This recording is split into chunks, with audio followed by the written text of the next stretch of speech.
నాకైతే ఈ ఇడుముడి తర్వాత అంటే ఇంతకుముందు చూసిన సినిమాలు ఓకే ఏజ్ తగ్గట్టు చేయట్లేదు రవితేజ నెగిటివ్ అనిపించింది, కానీ ఇప్పుడు అనిపించింది నా అసలైన సినిమా రవితేజ పడ్డది. నిజంగా మస్తు అనిపించింది. ఇడుముడి అయితే మస్తు అనిపించింది అన్న. ఇరుముడి మూవీ ఎలా అనిపించింది అన్న? నిజంగా ఇరుముడి అనే మూవీ నిజంగా సాక్షాత్తు అయ్యప్ప స్వామిని అయితే మళ్ళీ నేలపైకి రప్పించినట్టుందన్న.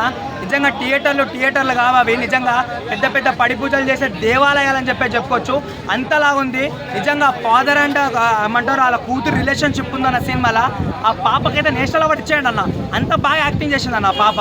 నిజంగా అన్న రవితేజ అన్న, మనము మీ ఫ్యాన్స్ మేము నువ్వు ఫ్లాప్ల మీద ఫ్లాప్లు ఇస్తే మేము అండర్ గ్రౌండ్కి వెళ్ళిపోయినామన్నా, కానీ ఈ సినిమాతోని హిట్ కొట్టడానికి మళ్ళీ ముందుకు వస్తున్నాము. చాలా అంటే చాలా మంచిగా అనిపించింది నాకు. ఇంకా ఆయన డైలాగులు కూడా, ఒక డైలాగ్ అయితే ఉంటుందన్న, నిజంగా సూపర్ అనిపించింది. అసలుకి నాకు బలహీనత ఉంది, ఏ ఆడకూతురైనా నా కూతురు అనుకోవడం ఒక అరుదైన బలహీనత అని చెప్పేసి అని అంటాడు. నాకైతే చాలా చూడముచ్చటగా ఉందన్న సినిమా. మల్లెపూల పల్లకి సాంగ్ ఎలా అనిపించింది?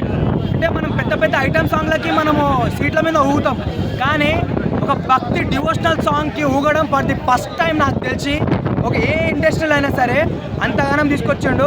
కట్టు కట్టు కట్టు కట్టు ఇరుముడి కట్టు ఎక్కువ ఎక్కువ ఎక్కువ ఎక్కువ శబరిమల ఎక్కువ ఈడ ఉందన్న. అసలుకి ఒక్క సీట్లో ఉంటే ఒట్టు అందరూ అయ్యప్ప స్వామిలో పడి పూజలో డాన్స్ ఎట్లా చేస్తారు అట్లనే చేస్తారు అన్న, అంత విధంగా ఉంది, సూపర్గా ఉంది అన్న. పాప సెంటిమెంట్ ఎలా అనిపించింది అన్న? పాప సెంటిమెంట్స్ కానీ అంటే తండ్రి కూతురు మధ్య జరిగే సెంటిమెంట్స్ కానీ అమ్మకి తెలియకుండా అంటే సారాయి తాగడం అట్లాంటి చిన్న చిన్న ఎలిమెంట్స్ అని జరిగాయి.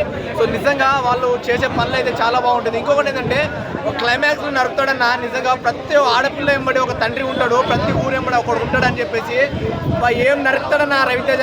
ఒక ఊచ కోత, ఆ ఊచ కోతకు ఎవరు తట్టుకోలేరు. ఒక తాగినోడు నరికితే ఎంత ఉంటుందో రవితేజ నన్ను చూసి నేర్చుకోవాలి. ఒకప్పుడు మన విక్రమార్కుడు చూసినాము, ఆ తర్వాత ఇంకో ఏదో సినిమాలు చూసినాం రవితేజ అన్న, కానీ ఇప్పుడు కనిపించాడన్న అసలైన మాస్ కూడా నిజంగా ఏడిపించేశాడన్న. నేనైతే ఏడ్ చేసిన ప్రతి థియేటర్ గుళ్ళు అయినాయి. ఆ తర్వాత ఉంటారు అయ్యో పాప్కార్న్లు అవన్నీ తగలబెట్టేసిన, అవి కొబ్బరికాయలుగా కొట్టేసిరన్న, మస్తు అనిపించింది అన్న. మల్లెపూల పల్లకి సాంగ్ ఎలా అనిపించింది? సాంగ్ మంచిగా ఉంది అనిపించింది. నా సినిమా చాలా బాగుంది. నీకు అప్పుడు